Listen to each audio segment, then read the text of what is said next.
It's 9 o'clock, and for those of you that were in Vegas, you know that I'm fanatical about starting on time. However, we're not going to start on time because Michael Anderle isn't here yet.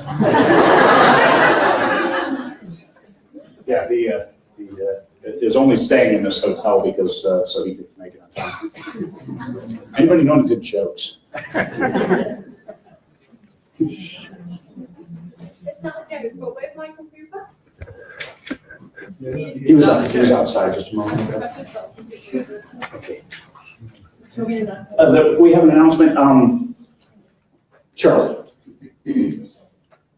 Charlie Finn has offered to do a cover for everybody who is in attendance. But you got to stop by, you got to sign her book, and leave a note. So if you'd like an ebook cover.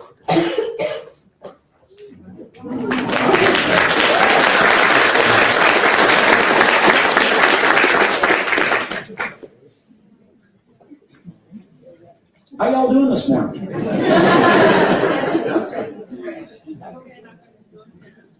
We're not live streaming yet, are we? Yes. and you're off camera, mate. Okay. You need to be in the middle. I'm just killing time.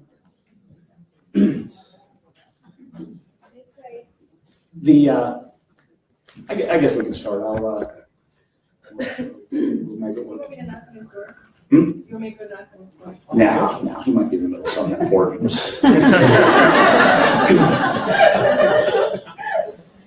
20 books to 50K. Michael Anderle, when he comes in, he'll make a great entrance because he's Michael Anderle. In March of 2016, I ran across him over on K-boards, and people were giving him a hard time about his process of writing quickly and publishing quickly and building the readership.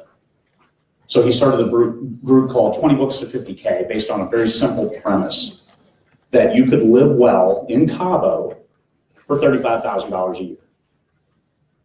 He took his books and he was saying, hey, my first 3 books, I'm making about $750 a day. So if you take that times 20 books, you make $50,000 a year. And $35,000 is all you need to live well in Cabo, so you can pay your taxes and go and live fine. So what's it take to get that $7.50 per book per day? It isn't 20 books in a year. It could be take whatever time. It's just you need to have that constancy of sales. And what we've seen, and Michael, he didn't even live up to his own premise. He made his first 50K, I believe, on his 4th or 5th book, because it's not a mathematical progression, so it's a logarithmic. As your sales, especially as you gain those readers, it grows up faster and faster, doubles and triples and quadruples. So they pick up faster than just $750 a day. So all you have to do is make this amount on a book in a year, and there you are. But how do you do that? And this is what Michael professed. It starts with a great story. You have to have characters that people can relate to. You have to make them feel good. It's an escape. Because as we say, what I write as well is pulp. We write something, it's like TV. Turn it on, you watch it, you escape from the real world for a few minutes, and you get into the story, you relate to the characters. And that's the serial approach, using a series. Oh, I'm killing you, aren't I, with the... Stand still. I'll just... Yeah, that's perfect. Doing a series, because you get that readership invested, and this is how you progress. You get that core 2,000, now that becomes 4,000 readers. Hey, you got to get into Bethany Ann, you have to get into Therian Gambit. And now it becomes 6,000, and then 8,000, and 20,000 readers. And for me, I joined Michael in December. He came and asked me in August of 2016, hey, you write post-apocalyptic, you're a Marine. Can you write this offshoot series for me? I said, sure, why not? Because I had a lull in my production schedule. And since then, our books, our collaborative books, have made over $250,000 in 1 year. And that's because we have a core readership of about 10,000 people who will pick up each of our book. Our read-through is almost 100%. Characters that they can relate to. You end, happily, each book is a story in and of itself within a greater story arc. So that's our process. Can you do it with standalones? I don't know. All I know is here's what we do. And coming back to 20 books, coming back to 20 books, it's a smorgasbord, a buffet. You take these things that work for you and you put them into practice. All we can say is here's what has worked for us. We're not prescriptive. We're not saying you must. You don't have to put out a book a month. We just do because we do. And because we write full time. I work 10 to 12 hours a day, 7 days a week, and have for, I don't know, the last 26, 27 months. So it doesn't really happen overnight. It's not automatic. It's not easy. It's hard work. But if you work hard at the right things, and one of the best things that Michael Anderle did for me, besides telling me to change my covers on my original series, is introduce me to some great beta readers. People who would look at my stuff and turn it around within a day. So I could send them 10,000 words, and they'd say, hey, this works, this doesn't work, I hate this character, I love this character. And you get that feedback, then you can shape that story. Shape that story where the readers, this is reader feedback, these aren't writers, that can then relate to anybody else who picks up the book. So it makes it a better story.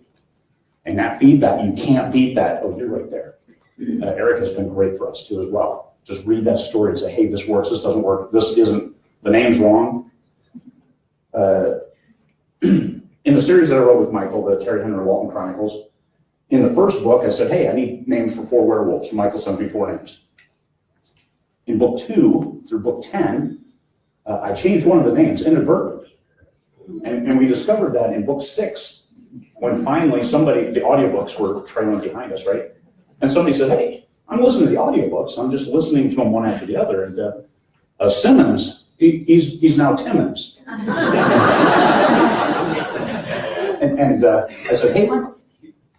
I call him up. And he's like, wow, you think we should change it? I'm like, Michael, we got the other 5 audiobooks done. So we've got 4 audiobooks with the wrong name. Or we have 1 audiobook with the wrong name. So anyway, it's one of those things we just put in our author notes and said, oh, by the way, if you see this, yes, it's our mistake and it's going to be there. Those things happen, it's okay. But you have good beta readers. We didn't have that beta reader team on board yet to catch that, otherwise they would have. Because we did that in later books, but people like Erica, Mickey Cocker, they found those and saved us from ourselves. Because as you write, anybody who writes serials write fast, you'll find that you have 1,000 names in your head, and trying to keep those straight, you're worried about the details of the story and not Simmons or Timmons. Who cares? So, why are you here? Why are you here? Hopefully not to see Michael Anderle, because you might not get that. But you're here because there's a mountain to climb. The base is infinitely wide. It's filled with people who said, I really want to write a book, and didn't. One step up from that is the people who said, I want to write a book, and actually did. And then now we start the climb. How do you sell that book?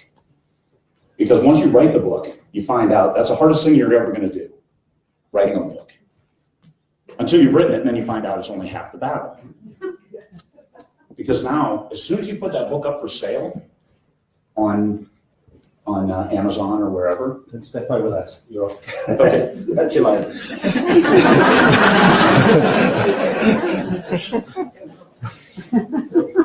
A network would work great if it weren't for the users.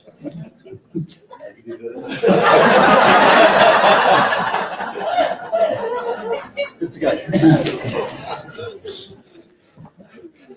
So climbing up the mountain. Once you've written the book, you're looking at it, you publish it. You are now a self-published author. You sell a copy. You are now a professional author. But that selling that one copy, earning the $2, doesn't quite put you in diamonds or pay off that cover, pay off the editor. So what do? Well, now you have to put on your I'm a publisher hat, and you have to market that book, which that sucks. It's not, hey, look at me, read Craig Martelle's books because he writes great books. Who does that?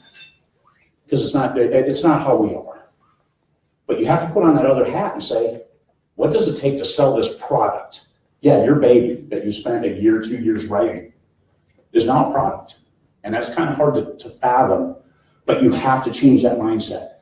You have to become a marketer for a minute, and then the rest of the day you take that off and you put on your creative hat and you're now an author again. So separate those two personas and you're going to find that you're better off. And we still don't have Michael. He's coming. He's coming. All right, good. Because I'm not done dancing here. And I'm between these lines. It's like a basketball court. So you market your books, and that's what this conference is about. It's more about marketing. It's not as much about craft. But understand the most important thing you need is craft. You have to tell a great story. You have to get feedback, and you have to improve as you go. Nobody writes that perfect book on the first one. Almost nobody. Okay? You listen to your readers, and how do you know if you've written a great book or not? You have to get it out there. I wrote this space opera. Well, you find out it's not space opera, it's space adventure, something different. Well, then remarket it. That's okay. Nothing in this business is the kiss of death. You should have seen my first book, my first cover, my first unedited book. But you know what? If I hadn't published that, then I wouldn't be here today. I unpublished it later, split it into two, and actually a traditional publisher bought it because they liked the story, but they said, you need to change your title, you need to change the cover, you need to get it edited, you need to break it into two parts. So you needed to change everything except the story. Because they had the marketing hat on. I had, hey, this is a pretty good story. But they had everything else. So I have 4 books with a traditional publisher, which helps, because I learned some from them. But then I joined MSN. I learned from Michael Anderle as well. Here's how to do this and get that feedback from the readers. You'll see this, we've got Michael Cooper here. He's got an hour today talking about Facebook ads. Nobody knows Facebook ads better than him. Mark Dawson will be here later today. And he was going to talk about AMS ads. However, he's going to talk about going Kindle Unlimited. That was a big thing that he did this year with the first 6 books in his series. And he's been very, very successful, especially here in the UK. More in the UK than the US. Michael Anderle.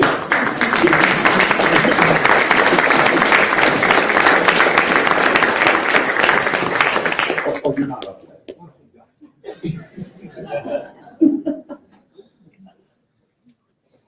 So, marketing, ads, climbing the mountain, the smorgasbord. Learn what you need to know when you need to know it. The most important thing is what you need to know right now. You can get overwhelmed. How many people in here have not yet published or published only 1 book? You have to have a landing page. You must have a website. You must have your AMS ads set up. You have to do pre-orders. No. What you have to do is you have to write a great book, and then you do those other things. People want newsletter. Oh, I need 10,000 people on my newsletter list. No, you don't. Not to start. It helps when you go. But do you want people on your newsletter list who have never read one of your books? How do you know that they're a buyer? There's one thing that we say you must have as a self-published author, and that's readers who are willing to pay for your books. Otherwise, you're doing it just as a hobby. You're giving away your books. You need to sell those books. And you need to sell them to people who are willing to pay for them because you've written a great story. So craft, we don't talk craft because there's so many different genres. It's very, very genre specific. RWA, Romance Writers Association, they talk about romance craft. SIFWA talks about science fiction and fantasy craft. But we're talking about marketing, how you get that book into other people's hands. Blurb, cover, Kevin McLaughlin and I and Andrew Bell are going to talk about cover, blurb, first page. We've got some that we'll look at. Some people volunteer. John Highmarsh, where are you, John? John offered his book up, so we'll murderboard it here, which is a good military term. Throw it up on the screen. We'll talk about it. How does this hit you? Because it all goes in the presentation, but that's not your author hat. That's your marketing hat. You take that off, and is this cover right? I love the artwork on this cover. It doesn't sell the book. You need artwork that will sell the book. You need a blurb that will sell the book. You don't need a synopsis. And authors are the absolute worst people to write their own blurbs. Put on your marketing hat, and now you can write a better blurb. Put that checkbook away, there's more. Cool. I mean, authors don't think that way. They're thinking, hey, Jack goes here and he does great things, and then he meets this person. No. Remove all that. That's bullshit. You got to get the people to turn the page. And this is what Michael said. When I first started writing with him, I wrote that first chapter, and I ended it, and they did great things. And he's like, oh my God, don't do that. You have to end it where it's not an end, but they want to turn the page. He said the goal of his books is that they start reading and can't put it down until they hit the end. So they did great things, and they heard a sound. Just a few extra words, and they have to turn the page. What was that sound? Mark Dawson used the term unput-downable, which is what he's going for too. You get them to read all the way through the book, they get to the end and say, hell, where's the next book? These are the readers you want. People who want to read your book from start to finish without stopping. Hopefully we can help you here this weekend. I want to thank everybody for coming. This is a good show, a good showing, and we've got some great presenters. And starting with Michael Anderle, he'll be talking about beats, story arcs, because that's having a story arc and a series within that. It's one of the things that we've done to realize some success. Other people have done different things, but all we can tell you is here's what worked for us. I'm not going to say what's worked for you, but we're going to present a bunch of stuff. Smorgasbord, pick what will work for you, try it. If it doesn't work, try something else. Nothing is the kiss of death in this business. You should have seen my first book. Still made it okay. I would also recommend, my first 4 books were in 3 different genres. I would recommend you don't do that. I would recommend sticking with one thing. But the best thing you can do is find those readers, 3,000 words, and find, hey, do you want to keep reading? Is this story compelling? And then 5,000, then 10,000, then all of a sudden you've written a whole novel, and the people are like, yes, I love that story, and what's next? You can't beat that when a reader asks you, what's next? When's the next book coming out? You'll see that in a lot of our reviews. Can't wait for the next book. That is about that well-written, can't wait for the next book. That's my perfect review, because I want to hear well-written. That's kind of my personal standard, because there's so many quality versus quantity debates out there. Sure, I publish a book a month, but in a 320-hour work month, I should hope that I could write a 60,000-word book. It's not that. That's not that taxing. I live in the center of Alaska. What else is there to do?